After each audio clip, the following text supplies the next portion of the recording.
Chittoor update news కి స్వాగతం. ఆయుష్మాన్ ఆరోగ్య మందిర్లో పనిచేస్తున్న సిహెచ్ఓల సమస్యలను ప్రభుత్వం పరిష్కరించాలని ఎంఎల్పి ఉద్యోగుల సంఘం నాయకులు డిమాండ్ చేశారు. కలెక్టరేట్ ఎదుట సోమవారం నిరసన చేపట్టారు. ఉద్యోగులు మాట్లాడుతూ గత 2 ఏళ్లుగా అరాకొర వేతనాలకు పనిచేస్తూ అవస్థలు పడుతున్నామని వాపోయారు. ఆయుష్మాన్ భారత్ నిబంధనల ప్రకారం ఉద్యోగ భద్రత కల్పించాలని, ఎన్హెచ్ఎం ఉద్యోగులతో సమానంగా వేతన సవరణ చేయాలని, జాబ్ చార్టర్ అమలు చేయాలని, హెచ్ఆర్ పాలసీ వర్తింప చేయాలని, ఇంక్రిమెంట్లో బదిలీల ఆప్షన్లు ఇవ్వాలని డిమాండ్ చేశారు. నిరసనలో సిహెచ్ ఉద్యోగుల సంఘం నాయకులు పాల్గొన్నారు.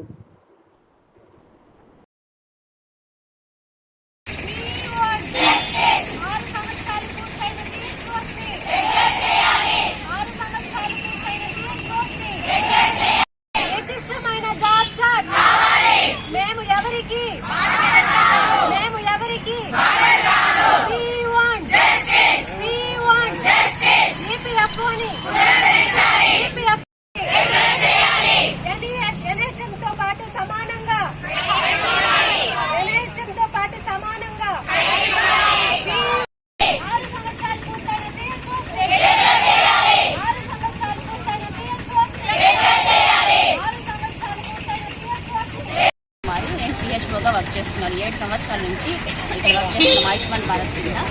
మేము 2018లో మాకు నోటిఫికేషన్ అనేది ఇవ్వడం జరిగిందండి కమిటీ హెల్త్ ఆఫీసర్స్గా. నోటిఫికేషన్ అట్లా ఏమంటే రిటర్న్ ఎగ్జామ్ ఫస్ట్ రాసి అందులో సెలెక్ట్ అయిన వాళ్ళని తీసుకొని 6 నెలలు మళ్ళీ మాకు రెసిడెన్షియల్గా 6 మంత్స్ కోర్స్ కంప్లీట్ చేయించి అందులో మళ్ళీ 2 రిటర్న్ ఎగ్జామ్స్ 2 ప్రాక్టికల్ ఎగ్జామ్స్ పెట్టి 2019లో మాకు జాబ్ ఇవ్వడం జరిగింది. 2019 నుంచి మేము మారుమూల గ్రామీణ ప్రాంతాల్లో ప్రజలకు అందుబాటులో ఉండి సేవలు అందిస్తున్నాము. అప్పటి నుంచి ఇప్పటివరకు 7 సంవత్సరాలు పూర్తి చేసుకున్నాము. బట్ గవర్నమెంట్ వాళ్ళు అప్పుడు చెప్పడం ఏమంటే 6 సంవత్సరాలు మీరు పూర్తి చేసుకున్న వెంటనే ఎన్హెచ్ఎం కింద మిమ్మల్ని రెగ్యులరైజేషన్ చేస్తాము అన్నారు. బట్ ఇంతవరకు దాని గురించి ఏమీ మాట్లాడలేదు. మేము 6 సంవత్సరాలు సక్సెస్ఫుల్గా పూర్తి చేసుకున్నాము. బట్ దీని గురించి పలుమార్లు సిఎఫ్డబ్ల్యూ ఆఫీస్కి వెళ్ళి ఇవ్వడం జరిగింది. తర్వాత యాక్చువల్గా మీకు 25,000 శాలరీ ప్లస్ 15,000 ఇన్సెంటివ్స్ అన్నారు. బట్ అది కూడా సకాలంలో మాకు చెల్లించడం లేదు. 25,000 జీతం ఒక్కటే వస్తుంది. ఈ 15,000 ఇన్సెంటివ్స్ ఏవైతే ఉన్నాయో అది 7,000 అసలు కొంతమందికి ఇవ్వకుండానే ఉన్నాయి. గత 3 సంవత్సరాలుగా అసలు చెల్లించడమే లేదండి. తర్వాత వచ్చి ఈపీఎఫ్ అనేది మాకు స్టార్టింగ్ మేము జాయిన్ అప్పటి నుంచి 2019లో మేము ఏ రోజైతే జాయిన్ అయ్యామో ఆ రోజు నుంచి మాకు ఇంతవరకు ఈపీఎఫ్ అనేది కట్ అవుతూ వస్తుంది. బట్ ఈ 2024 మార్చి వరకు లాస్ట్ కట్ చేశారు. అప్పటి నుంచి మళ్ళీ మీరు దీనికి ఎలిజిబిలిటీ లేదని చెప్పేసి అప్పటి నుంచి ఈపీఎఫ్ని కూడా కట్ చేయడం ఆపేశారు అండి. మాకు ఈపీఎఫ్ కూడా ఇప్పుడు రావడం లేదు. తర్వాత మారుమూల గ్రామాల్లో కోవిడ్ టైంలో ఎన్నో కష్టాలు పడి ఎన్నో బాధలు పడి మేము కూడా కోవిడ్ బారిన పడి ఎన్నో సేవలు అనేది అందించాము.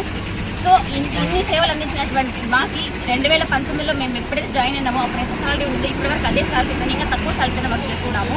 కాబట్టి మా న్యాయమైన డిమాండ్లని ప్రభుత్వ దృష్టికి తీసుకెళ్లి మాకు న్యాయం జరగాలని చూస్తున్నాము. తర్వాత అక్కడ మేము ఉన్నటువంటి హాస్పిటల్స్ సరైన సదుపాయాలు లేవు. అద్దె కూడా మేమే చెల్లించుకుంటున్నాము. కరెంటు బిల్లు మేమే చెల్లించుకుంటున్నాము. దానికి కూడా మా సొంత డబ్బులు మా సాలరీ నుంచే కట్టుకుంటున్నాం తప్ప మాకు ఎటువంటి ప్రోత్సాహకాలు పైనుంచి రావడం లేదు. సో ఇవన్నీ మా న్యాయమైన డిమాండ్ పరిశీలించాల్సిందిగా కోరుతూ మేము ఇది ఏ ప్రభుత్వాన్ని మేము కించపరచడం లేదు, ఎవరికి మేము హాని చేయడం లేదు. మాకు రావాల్సినటువంటి న్యాయమైన హక్కుల గురించి మేము ఇక్కడ సమ్మె చేస్తున్నాము. కల్పన. మేము గత 16వ తేదీ నుంచి ఇట్లా సమ్మె అనేది చేస్తున్నాము. ఈ నెల 24, 25 తేదీల్లో కానీ విజయవాడలో మహాధర్నా లాగా చేశామన్నమాట. అక్కడ ఒక 7,000 మంది సిహెచ్ఓలు గ్యాదర్ అయ్యి మేము మా నిరసన అనేది శాంతియుతంగా వ్యక్తం చేశాము.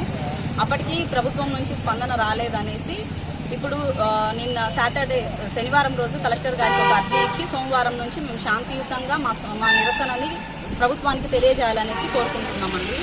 మాకు 6 సంవత్సరాలు పూర్తి అయిన సిహెచ్ఓస్ని రెగ్యులర్ చేయాలి అని గవర్నమెంట్లోనే నిబంధనలు ఉన్నాయి.